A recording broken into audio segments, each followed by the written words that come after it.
ਸਾਨੂੰ ਇਜਾਜ਼ਤ ਨਹੀਂ ਹੈ, ਵੈਸੇ ਦਰਾਨੀ ਸਾਹਿਬ ਹਜੇ ਸਾਨੂੰ ਇਜਾਜ਼ਤ ਨਹੀਂ ਹੈ ਖੁੱਲ ਕੇ ਗੱਲ ਕਰਨ ਦੀ। ਹਾਂ ਉਹ ਤੇ ਖੁੱਲ ਕੇ ਹੋਵੇ ਤੇ ਫਿਰ ਚਲੋ ਅੱਲਾਹ ਖੈਰ। ਥੋੜਾ ਇਹ ਜੀ ਕੋਸ਼ਿਸ਼ ਟੁਕੜਾ ਮਾਰਦੇ ਰਹੋ ਤੇ ਰਸਤਾ ਫਿਰ ਬਣ ਹੀ ਜਾਂਦਾ ਨੇ, ਵਿੱਥਾਂ ਖੁੱਲ ਜਾਂਦੀਆਂ ਨੇ, ਦਰਵਾਜ਼ੇ ਬਣ ਜਾਂਦੇ ਨੇ ਧਰਤੀ ਦਾ। ਅੱਛਾ ਵੈਸੇ ਦਰਾਨੀ ਸਾਹਿਬ ਇਹ ਜਿਹੜਾ ਵਜ਼ੀਰ ਆਜ਼ਮ ਜਿਹੜੇ ਸਿਆਸੀ ਮੁਸ਼ੀਰ ਰਾਣਾ ਸਨਾਉਲਾ ਨੇ ਉਹ ਕਹਿੰਦੇ ਕਿ ਜੀ ਨਵਾਜ਼ ਸ਼ਰੀਫ ਦੀ ਤਰ੍ਹਾਂ ਬਾਨੀ ਪੀਟੀਆਈ ਦੇ ਸਿਹਤ ਦੇ ਮਾਮਲੇ ਦੇ ਵਿੱਚ ਜਿਹੜਾ ਨਾ ਉਹ ਇੱਕ ਚੀਜ਼ ਸਾਹਮਣੇ ਆ ਰਹੀ ਹੈ ਕਿ ਉਹਨਾਂ ਨੂੰ ਵੀ ਸ਼ਾਇਦ ਕਿਸੇ ਹੋਰ ਜਗ੍ਹਾ ਮੁੰਤਕਿਲ ਜਿਹੜਾ ਨਾ ਉਹ ਕਰ ਸਕਦੇ ਆ। ਤੁਹਾਨੂੰ ਕੀ ਲੱਗਦਾ ਹੈ ਕਿ ਉਹਨਾਂ ਨੂੰ ਬਾਨੀ ਪੀਟੀਆਈ ਨੂੰ ਬਰਨਿੰਗਾਲਾ ਮੁੰਤਕਿਲ ਕਰਨਗੇ ਜਾਂ ਕਿਸੇ ਹੋਰ ਜਗ੍ਹਾ ਜਾਂ ਹਸਪੀਟਲ ਜਾਂ ਇਸ ਤਰ੍ਹਾਂ ਦੇ ਅਸਾਰ ਹੈ ਹੀ ਨਹੀਂ ਜਾਂ ਫਿਰ ਉਹ ਜੇਲ੍ਹ 'ਚ ਹੀ ਰਹਿਣਗੇ? ਦੇਖੋ ਇਹਨਾਂ ਲਈ ਸਭ ਤੋਂ ਵੱਡਾ ਉਹਨਾਂ ਦੇ ਬਾਰੇ ਜਿਹੜਾ ਇਹਨਾਂ ਦਾ ihtimal ਹੈ ਕਿ ਜਿਸ ਵੇਲੇ ਉਹ ਕਿੱਥੇ ਵੀ ਮੁੰਤਕਿਲ ਹੋਣਗੇ ਤੇ ਉਹਨਾਂ ਦੀ ਜਿਹੜੀ ਗੁਫ਼ਤਾਰ ਹੈ ਉਹਦਾ ਕੀ ਇੰਤਜ਼ਾਮ ਕੀਤਾ ਜਾਏਗਾ।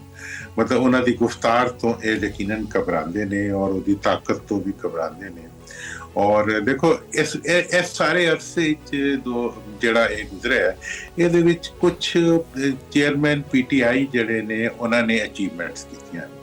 ਇੱਕ ਤੇ ਹੈ ਕਿ ਉਹਨਾਂ ਨੇ ਇਸ ਮਿਥ ਨੂੰ ਗਲਤ ਸਾਬਿਤ ਕਰ ਦਿੱਤਾ ਹੈ ਕਿ ਉਹ ਜੇਲ੍ਹ ਵਿੱਚ ਨਹੀਂ ਰਹਿ ਸਕਦੇ, ਠੀਕ ਹੈ।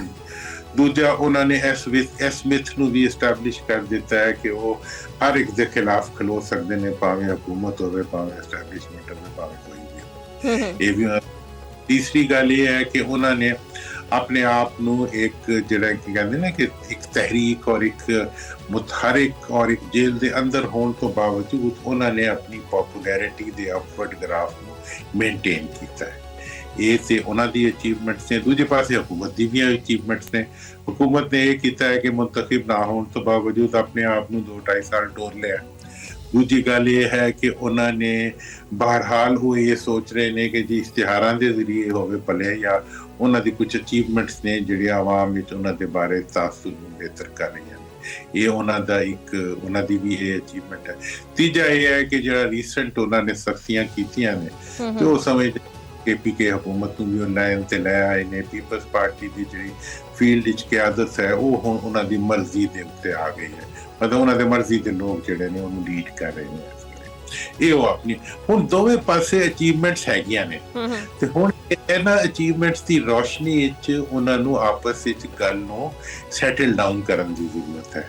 ਹੁਣ ਇਹ ਡਿਪੈਂਡ ਕਰਦਾ ਹੈ ਕਿ ਦੇਖੋ ਵੈਸੇ ਦੁਰਾਨੀ ਸਾਹਿਬ ਅਚੀਵਮੈਂਟਸ ਵਰਸੇ ਅ ਲੋਟ ਆਫ ਜਿਹੜਾ ਨਾ ਕਨਫਿਊਜ਼ਨਸ ਵੀ ਨਾਲ ਚੱਲਦੀਆਂ ਪਈਆਂ ਕਿਉਂਕਿ ਵਜ਼ੀਰ ਆਜ਼ਮ ਦੇ ਮੁਆਵਨੇ ਖਸੂਸੀ ਉਹ ਕਹਿੰਦੇ ਨੇ ਕਿ ਜੀ ਮਹਿਮੂਦ ਖਾਨ ਅਚਕਜ਼ਈ ਦੇ ਦਰਮਿਆਨ ਔਰ ਬਾਨੀ ਪੀਟੀਆਈ ਦੇ ਦਰਮਿਆਨ ਛੇਤੀ ਮੁਲਾਕਾਤ ਵੀ ਹੋ ਜਾਏਗੀ ਔਰ ਇਹ ਅਚਾਨਕ ਜਿਹੜਾ ਨਾ ਉਹ ਮੁਲਾਕਾਤਾਂ ਦਾ ਸਿਲਸਿਲਾ ਸ਼ੁਰੂ ਤਾਂ ਹੁੰਦਾ ਪਿਆ। ਇਹਦੀ ਇੱਕ ਤਾਂ ਮੈਂ ਪੁੱਛਣਾ ਚਾਹਾਂਗੀ ਬੇਸਿਕ ਵਜ੍ਹਾ ਕੀ ਔਰ ਦੂਸਰਾ ਇਹ ਕਿ ਸਲਮਾਨ ਸਫਦਰ ਸਾਹਿਬ ਨੇ ਆਖਿਆ ਕਿ ਜੀ ਕਿਸੇ ਫੈਮਿਲੀ ਮੈਂਬਰ ਨੂੰ ਵੀ ਜਦੋਂ ਅੱਖਾਂ ਦਾ ਮੁਆਇਨਾ ਕਰਾਉਣ ਤਾਂ ਉਹਨਾਂ ਦੀ ਮੌਜੂਦਗੀ ਵੀ ਜਿਹੜਾ ਨਾ ਉਹ ਹੋ ਜਾਵੇ ਤੇ ਉਸ ਦਰਖਾਸਤ ਨੂੰ ਉਸ ਅਪੀਲ ਨੂੰ ਅਦਾਲਤ ਨੇ ਜਿਹੜਾ ਨਾ ਉਹ ਮੁਸਤਰਦ ਕਰਤਾ। ਲੇਕਿਨ ਮਹਿਮੂਦ ਖਾਨ ਅਚਕਜ਼ਈ ਦੀ ਮੁਲਾਕਾਤ ਜਿਹੜੇ ਨਾ ਉਹ ਮੁਤਵੱਕੇ ਹੋ ਸਕਦੀ ਹੈ। ਇਹ ਫੈਮਿਲੀ ਮੈਂਬਰਸ ਨਾਲ ਮੁਲਾਕਾਤ ਕਿਉਂ ਨਹੀਂ ਕਰਾਈ ਜਾ ਰਹੀ? ਇਹਦੀ ਕੀ ਵਜ੍ਹਾ ਹੈ? ਦੇਖੋ ਉਹੀ ਮੈਂ ਤੁਹਾਨੂੰ ਦੱਸ ਰਿਹਾ ਨਾ ਕਿ ਜਿਹੜੀ ਚੀਜ਼ ਹੁਣ ਇਸ ਵੇਲੇ ਗਾਰੰਟਰ ਜਿਹੜਾ ਹੈ ਉਹ ਵਕਤ ਹੈ। ਟਾਈਮ ਗਾਰੰਟੀਜ਼ ਮੂਵ ਕਰ ਰਹੀਆਂ ਨੇ ਕਿ ਜਨਾਬ ਵਕਤ ਦੇ ਤਹਿਤ ਟੈਸਟ ਕਰੋ ਔਰ ਉਹਦੇ ਮੁਤਾबिक ਹੁਣ ਸਲਮਾਨ ਸਾਹਿਬ ਵਾਲਾ ਜਿਹੜਾ ਇਹ ਪ੍ਰੋਜੈਕਟ ਸੀ ਉਹ ਕਾਮਯਾਬ ਰਿਹਾ ਕਿ ਉਹਦੇ ਬਾਅਦ ਜਿਹੜੀ ਚੀਜ਼ ਬਾਹਰ ਆਈ ਉਹ ਉਹੀ ਸੀ ਜਿਹੜੀ ਕਾਬਲੇ ਬਰਦਾਸ਼ਤ ਸੀ ਔਰ ਉਹਦੇ ਵਿੱਚ ਕੋਈ ਮਤਲਬ ਉਹ ਨਹੀਂ ਸੀ, ਡਾਇਵਰਜਨ ਨਹੀਂ ਸੀ। ਮਹਿਮੂਦ ਖਾਨ ਸਾਹਿਬ ਦੇ ਬਾਰੇ ਸਰਟਨ ਹੈ ਕਿ ਉਹ ਉਹੀ ਕੁਝ ਕਰਨਗੇ ਜਿਹੜਾ ਕਿ ਮਤਲਬ ਤੈਅਸ਼ੁਦਾ ਹੋਏਗਾ। ਉਹ ਕੋਈ ਬਿਲਕੁਲ ਕੋਈ ਰੈਟਲ ਕ੍ਰੀਏਟ ਨਹੀਂ ਕਰਨਗੇ ਇਤਿਹਾਸ ਨਾਲ। ਉਹ ਵੈਸੀ ਗੱਲਾਂ ਕਰਦੇ ਨੇ ਲੇਕਿਨ ਉਹ ਉਵੇਂ ਔਕਾਤ ਬੰਦੇ ਨੇ।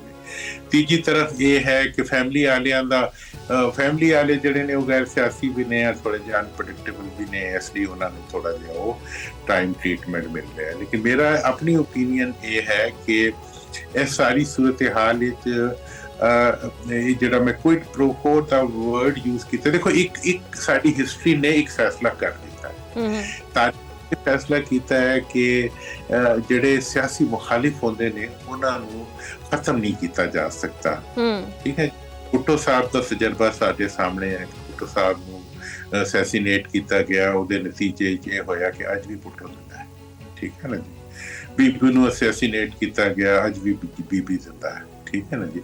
तो लिहाजा ये मेरा ख्याल है कि एक अच्छा लेसन है अगर हुकूमत वक्त इसनूं समझ लवे कि सियासी लीडरां नूं ना गद्दार बनाना चाहिए है, ना उन्हां नूं मुल्क दुश्मन बनाना चाहिए है, ना और मतलब एक्सट्रीम ते नहीं जाना चाहिए हर मतलब एक्सट्रीम ते नहीं जाना चाहिए, थोड़ी जी लचक जड़ी है वो होनी चाहिए है सियासत दे विच। पीछे अगर टुरिया जाए तो सब टुर सकते हैं। सब टुर इस सकते वेले हैं।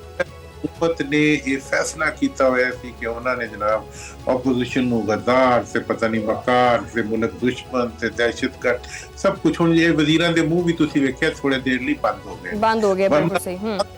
ਜਿਹੜਾ ਸੀ ਨਾ ਉਹਨਾਂ ਦੇ ਵਿੱਚ ਫਾਇਰ ਬ੍ਰਿਗੇਡ ਲੱਗੀ ਹੋਈ ਸੀ ਜਦੋਂ ਅੱਗ ਮਤਲਬ ਤੇਲ ਦੀ ਧਾਰਾਂ ਨਿਕਲ ਰਹੀਆਂ ਸਨ ਅੱਗ ਵਧਾਉਣ ਲਈ ਨਾ। ਚਲੋ ਮਤਲਬ ਲਾਈਕ ਇਹ ਚੀਜ਼ ਤਾਂ ਹੋਈ ਕਿ ਕਮ ਸੇ ਕਮ ਜਿਹੜਾ ਰਿਲੀਫ ਹੈ ਉਹ ਵੱਡਾ ਤਾਂ ਮਿਲ ਗਿਆ, ਔਰ ਨਾਲੋਂ ਨਾਲ ਇਹ ਵੀ ਚੀਜ਼ ਕਹਿ ਸਕਦੇ ਹਾਂ ਕਿ ਜਿਸ ਤਰ੍ਹਾਂ ਇਸ ਰਿਲੀਫ ਦੇ ਬਾਅਦ ਇੱਕ ਪੋਜ਼ਿਟਿਵ ਐਸਪੈਕਟ ਸਾਹਮਣੇ ਆ ਰਹੇ ਨੇ ਤੇ ਨੈਗੇਟਿਵ ਐਸਪੈਕਟਸ ਨਾ ਹੀ ਹੋਣ।